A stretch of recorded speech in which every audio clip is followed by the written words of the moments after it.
এই যে নষ্ট রাজনীতির যে অন্যের প্রতি যে একটা দায় চাপানোর মানসিকতা, দায় চাপানোর ভাষা, আল্লাহর রহমতে 6 মাসে আমাদের ইউনূস সাহেব এই ভাষা রপ্ত করে ফেলেছে। উনি যখন এই ভাষাটা রপ্ত করা আরম্ভ করছে, প্রয়োগ করা আরম্ভ করছে, তখন আপনি নিশ্চিত থাকতে পারেন অপরাধী কখনো বিচারের মুখোমুখি হবে না। এখন সমাজ যদি ভালোই হয়ে যেত তাহলে তো পুলিশ উকিল কিছুই লাগে না, সবাই তো যার যার মধ্যে ভালো থাকবে, দুনিয়াটা শান্তিতে ভরপুর হয়ে যাবে। তা কি হয়?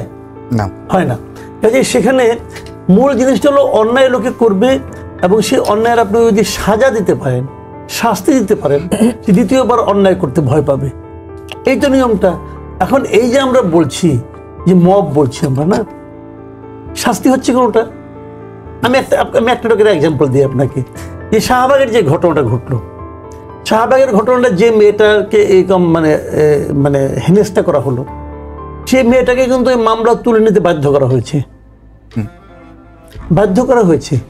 কথাটা খেয়াল করেন, যে লোকগুলো ওখানে সামনে বসেছিল, ওই যে পাগড়ি মাথায় অমুক তমুক, এবং তারা মোবাইল নিয়ে ভেতরে পুলিশের ভেতরে ঢুকে গারদের ভেতরে থাকে ওই লোকের সঙ্গে কথা বলে তার ওটা ভিডিও করেছে, ওটা ফেসবুকে ছেড়ে দিয়েছে, সেই লোকগুলো চেহারা আপনারা দেখেন নাই?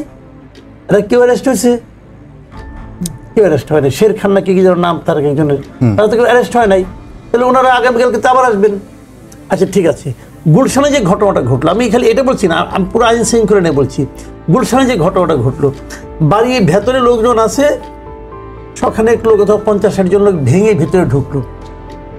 যদি ওখানে 100 জন লোক থাকে, আমি একেবারে নিশ্চিত আপনি 100 জনকেই পেয়ে যাবেন যদি বিভিন্ন টেলিভিশনের ফুটেজগুলি আপনি চেক করেন।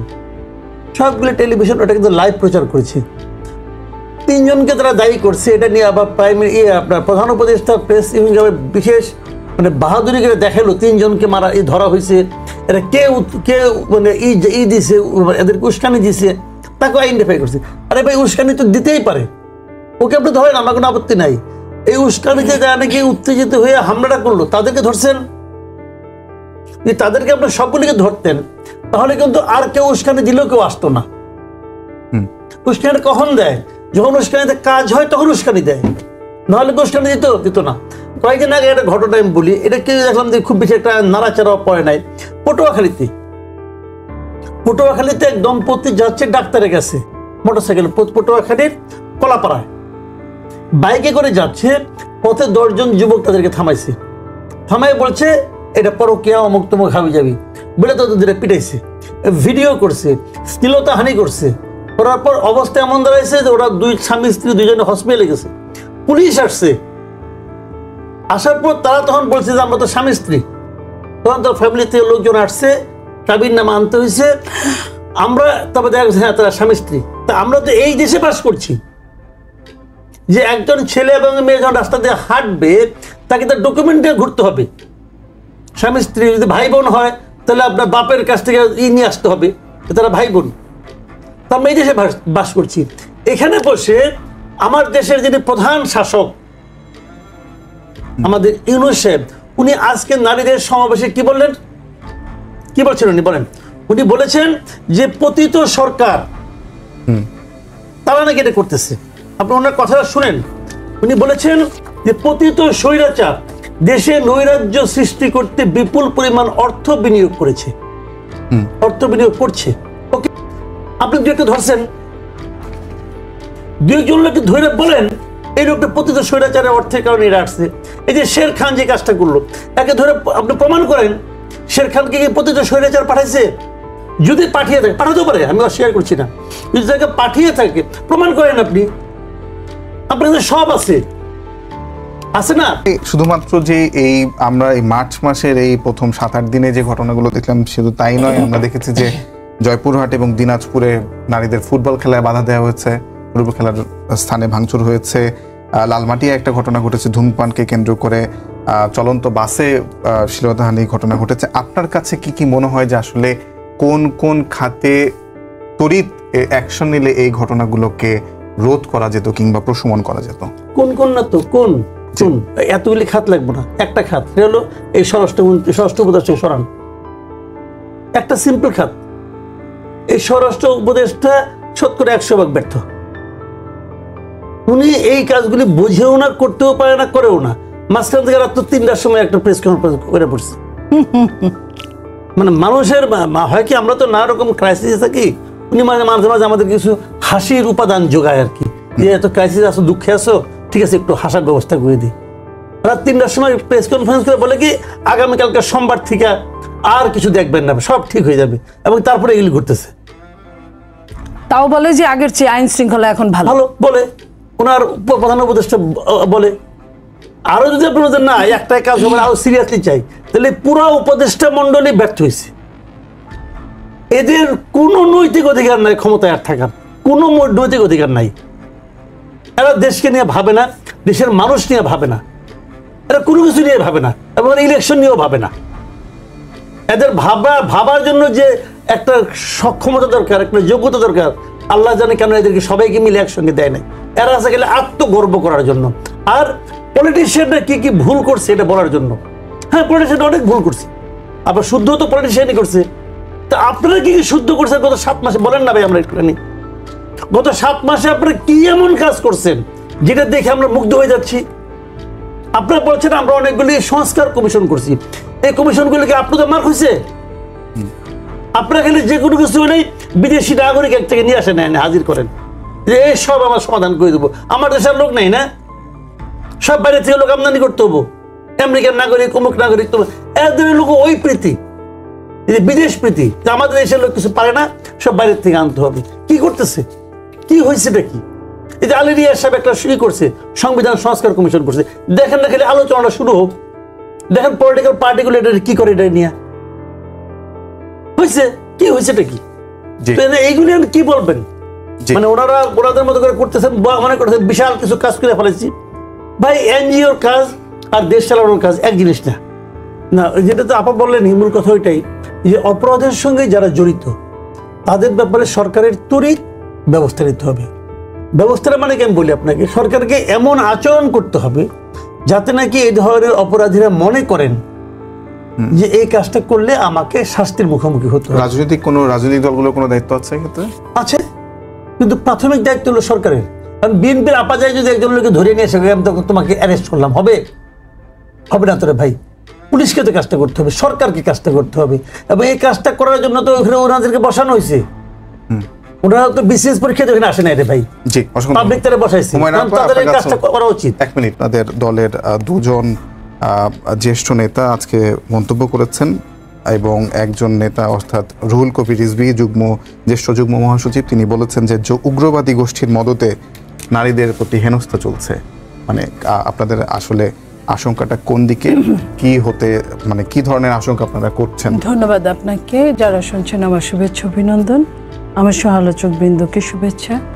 আজকে বিশ্ব নারী দিবস, সেখানে সেই দিবসকে কেন্দ্র করে আজকে আমাদের নারীদের যে সামনে বাংলাদেশে যে মানে ভীষণভাবে সহিংসতা নারীদের উপর চলছে, সেটা আপনার মাধ্যমে আমরা নিন্দা জানাচ্ছি, এবং আমরা মনে করি যে আইনের অনুশাসন যদি বলবৎ থাকে তাহলে আপনার একমাত্র এটা সম্ভব যে এটা এখান থেকে সরে আসে। আরেকটা জিনিস হলো যে আপনি প্রমাণ স্বরূপ বলতে পারি যে একটা সময় বাংলাদেশে অ্যাসিড নিক্ষেপ খুব ছিল, সেটার আইনটাকে খুব সিরিয়াসলি কার্যকরী করা এবং আইনটাকে আলাদাভাবে দেখার জন্য কিন্তু মানুষের মাইন্ডসেটটাকে এবং সামাজিকভাবে এইসব নিয়ে বিভিন্ন জায়গায় আলোচনা করা, এটা কিন্তু কমে এসেছে আজকে। ঠিক তেমনি আজকে যে ধর্ষণ, যেটার কথা আপনি বললেন, যে উগ্রবাদী গোষ্ঠী বলেন, যেভাবেই বলেন নারীকে, যে উগ্রবাদী গোষ্ঠীরা একটা নারীর গায়ে উন্না কতটুকু আছে সেটার উপর তাকিয়ে যখন বাজে কথা বললে, যখন তাকে মানে নোংরা আচরণ করে, নোংরা অসভ্য আচরণ করে, এক ধরনের এটা শ্লীলতাহানি, এক ধরনের এটাও ধর্ষণ, এটাও সেই জায়গাটায় করে। আজকে যখন ওই বাচ্চাটা, আসিয়া নামে মেয়েটা, মাগুরার, যখন তার এই অবস্থা, তাকে আমি কোনভাবে মানুষের, ওই মানুষগুলোর হৃদয়ে কি নাড়া দেয় না যে 8 বছরের একটা বাচ্চা, তার আপনার এখানে পর্দা কি অপর্দা কি, সে তো এইসবের কিছুই বুঝে না, সব কিছুর ঊর্ধ্বে, সে তো নারী পুরুষের ঊর্ধ্বে, কারণ সে বাচ্চা। সেই বাচ্চাটা আজকে মৃত্যুর সঙ্গে পাঞ্জা লড়ছে। আমি গিয়েছিলাম দুপুরে, এটা আসলে সহ্য করার মতো না। সারাটা দিন ভীষণ খারাপ কেটেছে, চোখে দেখা আর এমনি শোনা দুইটাই আমাকে অহির্নিশ আমাকে কষ্ট দিচ্ছে।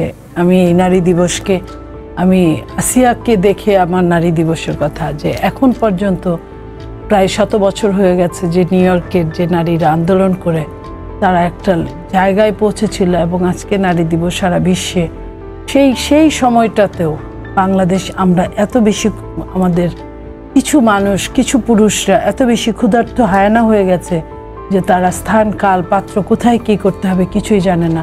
আজকে এই একটা সরকার এই দেশে আছে কিনা আমার অবাক লাগে, যে সরকার নির্লিপ্ত। এটাই কিন্তু আসিয়াই কিন্তু না, আজকে কয়েকদিন যাবত একদম আপনার যদি ধারাবাহিকভাবে বলা হয়, যেটা আপনি কিছুক্ষণ আগেও বললেন যে কক্সবাজারে যে অবস্থাটা হয়েছে, যে সংঘবদ্ধভাবে তরুণকে গাছে বেঁধে সংঘবদ্ধভাবে তরুণীকে শ্লীলতাহানি করা, এই জায়গাগুলো আমি বলবো যে সরকার যদি থেকে থাকে তাহলে এরকম হওয়ার কথা ছিল না। কারণ এটা কোনো পলিটিক্যাল সরকার না যে তার দায়বদ্ধতা আছে, তার কোনো দায়বদ্ধতা নাই। আইন সবার জন্য সমান, এটা সে যতটা করতে পারতো অন্য কেউ অতটা করতে পারতো না, অথচ তারা নির্লিপ্ত। এই জন্য বলবো যে এখন ঘটনা ঘটার পরেও, আজকে ঘটনাটা সম্ভবত 25 তারিখের আসিয়ার ঘটনাটা, আজকে কতদিন, 2-3 দিনের যাবৎ আপনাদের মিডিয়াগুলোতে আসছে। তা এই কতদিন কোথায় ছিল? তো সংস্থা, বিভিন্ন সংস্থা অনেক রকম কাজ করে এই জায়গাগুলোয় কাজ। আপনি কি মনে করেন যে একটা জেলায় এরকম ঘটনা হলো, একটা থানায় এরকম ঘটনা হলো, এই 21 শতাব্দীর প্রথমার্ধের শেষ দিকে আপনার এরকম যে শুনতে তার 10 দিন 15 দিন লাগলো? যদি এই মেয়েটাকে আরো আগে আনা যেত আইসিইউতে বা এই যে সিএমএইচ এ, সম্ভবত 10 দিন 15 দিন না, আজকে 3 দিন পরে, ঘটনার 3 দিন পরে আজকে মামলা হয়েছে। অর্থাৎ এই যে 3 দিন লাগা একটা মামলা হতে, একটা ধর্ষণের ঘটনা। আমি কিন্তু আপনার ওইখানে স্থানীয় মানুষদের কাছে শুনেছি যে ঘটনাটা বেশ কয়েকদিন আগের, ওইখানের যারা মাগুরাবাসী তারা আমাকে একজন বলেছে। তো এই যে যেখানে যেটুকুই হোক না কেন, এটা যদি সাথে সাথে অ্যাকশন হতো তাহলে কিন্তু মেয়েটা আরেকটু ভালো হয়তো থাকতে পারতো। যেটাই হোক না কেন, আমরা মনে করি এখন যে আইনের শাসন ছাড়া, আইন সবার জন্য সমান, যদি এটা না করে এইটা দৃষ্টান্তমূলক শাস্তি যদি হয় তাহলে একমাত্র সম্ভব আগামীতে, এবং খুব তরিত দৃষ্টান্তমূলক শাস্তি চাই আমরা। এবং যতগুলো এর মধ্যে বাসে বলেন, এই যে গাছে বলেন, যেখানেই বলেন, যা ঘটনাগুলো ঘটেছে, এটা দিয়ে এই সরকার নাড়া দিক না কেন সমাজ ব্যবস্থাটাকে, তাহলে তো বোঝা যাবে যে কে।